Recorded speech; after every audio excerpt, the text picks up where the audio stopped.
student, good morning. Yesterday we solved sum number 2. Today we are going to start our sum number 3. I am reading a question. You have to listen it carefully. The following table gives ages of 80 students selected from a college. क्या दिया हुआ है? 80 students. Ages of 80 students.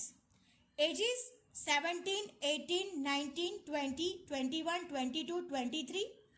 And then number of students are also given 11, 14, 22, 15, 8, 6 and 4. Find median age. Also find Q1, D4, P32 for age and interpret them. Now look at here student, which data is given here? Raw data. It is called discrete data, right? ये हमारा कैसा data है? Continuous data है. जो group wise data होता है उसे हम कंटिन्यूअस डेटा कहते हैं, और जो ये डेटा होता है उसको हम क्या बोलते हैं? डिस्क्रीट डेटा बोलते हैं, राइट? तो हमें डिस्क्रीट डेटा यहाँ पे दिया गया है, उस हिसाब से हमें क्या फाइंड करना है? मीडियन फाइंड करना है, Q1 फाइंड करना है, D4 फाइंड करना है और P32 फाइंड करना है. So let us start our some.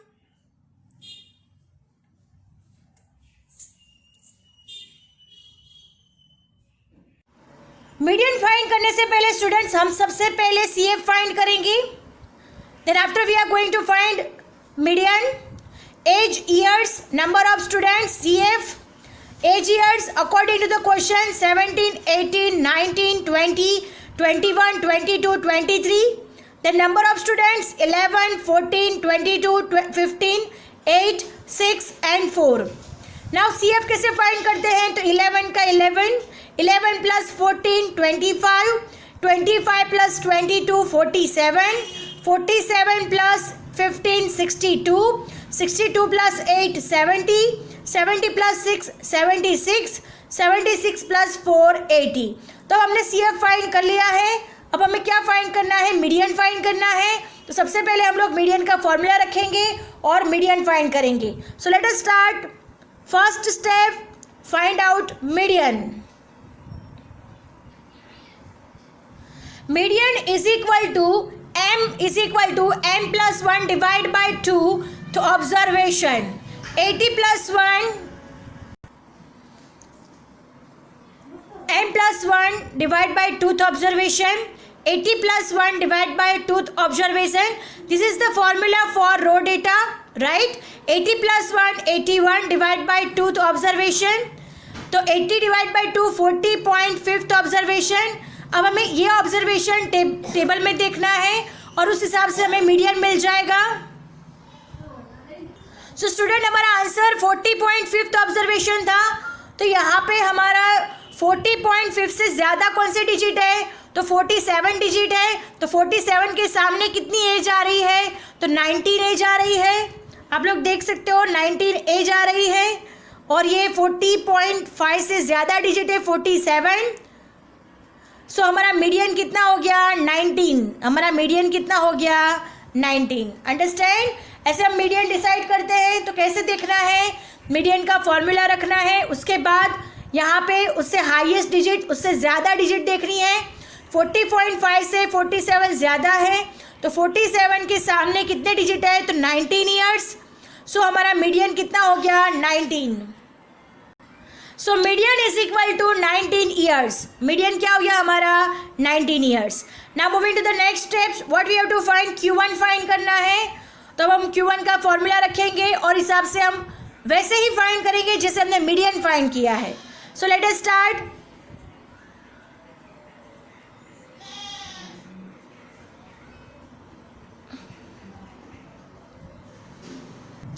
Now we have to find Q1. Q1 का फॉर्मूला है J ब्रैकेट में n plus 1 divide by 4th observation. J is equal to 1 हो जाएगा बिकॉज हमें Q1 फाइंड करना है. तो J is equal to 1, n is equal to 80. 80 plus 1 divide by 4th observation. So 80 plus 1 यानी 81. 81 into 1 it means 81 divide by 4th observation. 81 divide by 4 it means 20.25 observation. 20.25 observation. अब हम उस table में देखेंगे 20.25 से ज़्यादा डिजिट कौन सी है और उस हिसाब से हम लोग क्या फाइंड करेंगे, Q1 फाइंड किया जाएगा। तो Q1 यहाँ पे 18 ईयर्स दिया हुआ है, वो कैसे आता है वो अब हम लोग टेबल पे से देखेंगे। Now look at here student, 20.25 हमारा आंसर था। तो यहाँ पे 20.25 से ज़्यादा डिजिट कौन सी है, तो 25 है, राइट। ये this is for Q1, right, this is for median, right. अब Q1 20.25 है और उससे ज़्यादा डिजिट हमारी 25 है, उसके सामने कितनी एज आ रही है, तो 18, राइट। तो ये हमारा क्या हो गया, Q1 हो गया। तो Q1 इज इक्वल टू क्या हो गया, 18 years. Understand, Q1 is equal to 18 years किस तरह से आया। अब नेक्स्ट क्या फाइंड करना है, नेक्स्ट हमें D4 फाइंड करना है। D4 is equal to JN+1 divide by 10th observation. Decide के लिए 10 यूज होता है, आपको पता है। J इज इक्वल टू 4 लेंगे, 4 in bracket 80+1 divide by 10th observation. 80+1 it means 81 divide by 10th observation.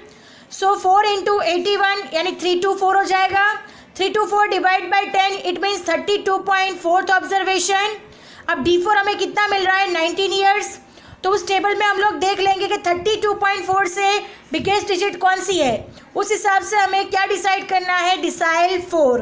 Understand. तो यहाँ पे हमारा D4 कितना आ रहा है, 19 ईयर्स आ रहा है।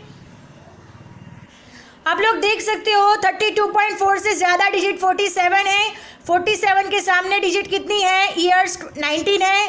सो हमारा 19 यहाँ पे ईयर्स, जो D4 जो आंसर आ रहा है यहाँ पे 19 आ रहा है। I hope you understand it. 32.4 से ज़्यादा डिजिट 47 है, बिगेस्ट डिजिट्स, उस हिसाब से हमारा 19 हमारा क्या हो गया, D4। Understand. Now moving to the next. अब हमें क्या फाइंड करना है, P32 फाइंड करना है, right. Is equal to JN+1 divide by 100th observation. J is equal to 32 लेंगे यहाँ पे, ब्रैकेट में 80+1 divide by 100th observation. Then 32, 80+1 81 divide by 100th observation. अब 81 डिवाइड बाई 100 यानी 0.81 हो जाएगा, और 32 इंटू 0.81 इट मीन्स 25.92 ऑब्जर्वेशन। अब हम 25.92 ऑब्जर्वेशन को टेबल में देखेंगे और उस हिसाब से फिर हम डिसाइड करेंगे कि P32 का आंसर क्या होगा। So let us start. So look at here student, 25.92 answer आ रहा है, यहाँ पे 25 ऑलरेडी दिया हुआ है। तो हम लोग यहाँ पे 25 से बड़ी डिजिट्स हमें होनी चाहिए, राइट। लेकिन 25.92 इट इज़ नियरेस्ट टू 25। सो अब हमें क्या करना होगा, जो हमारा 25.92 आंसर आया है उसके हमें 2 पार्ट्स करने होंगे। 2 पार्ट्स कैसे करेंगे, तो 25.92 में 25 को अलग कर देंगे और 0.92 को अलग किया जाएगा। Now look at here student, 25th observation यानी 25th ऑब्जर्वेशन वैल्यू प्लस 0.92, मैंने आगे बताया उस तरह से 25.92 आंसर आ रहा है, उसको हमने 2 पार्ट्स में कर दिया। 25th ऑब्जर्वेशन वैल्यू प्लस 0.92, और 0.92 को किससे मल्टीप्लिकेशन करना है, तो 26th observation minus 25th observation. 26th observation यानी 25 के नीचे वाला ऑब्जर्वेशन है ना, उसको क्या करना है, उसमें से हमें 25th ऑब्जर्वेशन को क्या करना है, माइनस करना है। तो सबसे पहले हम 26th ऑब्जर्वेशन कौन सा है और 25th ऑब्जर्वेशन कौन सा है वो हम लोग देख लेते हैं। सो look at here student, 25th observation तो यहाँ पे ऑलरेडी दिया हुआ है 18, राइट। और 25 के बाद ही 26 आता है, तो 26th ऑब्जर्वेशन हमारा क्या हो गया, 19 हो गया। अंडरस्टैंड कैसे डिसाइड किया, तो 25th हमारी जो नंबर है वो यहाँ पे दी गई है, तो 25th ऑब्जर्वेशन हमारा 18 हो गया। 25th के बाद 26 आता है, तो 26 इसके बाद 19, सो हमारा 25th ऑब्जर्वेशन 18 और 26 ऑब्जर्वेशन क्या हो गया, 19। तो 26 ऑब्जर्वेशन में से 25th ऑब्जर्वेशन को क्या करना है, हमें माइनस करना है। उस हिसाब से हमें क्या मिलेगा, Look at here student, 26th observation, 19 minus 18, it means 1. 0.92 into 1, it means 0.92. 18 plus 0.92, it means 18.92. So our answer is P32 is equal to 18.92 years. हमारा आंसर क्या आता है? P32 is equal to 18.92 years. I hope you understand it very well. अब हमें क्या करना है? Interpretation भी करना है. So let us start interpretation of the data. Look at here student, हमने मीडियन, Q1, D4 और P32 को सबको इंटरप्रेट कर दिया है. तो median 19 years, age of 50% students will be 19 years और लेस. अंडरस्टैंड? हमें पता है कि मीडियन 50% होता है. हमने जब इसका मीनिंग समझा था तब हमें पता था.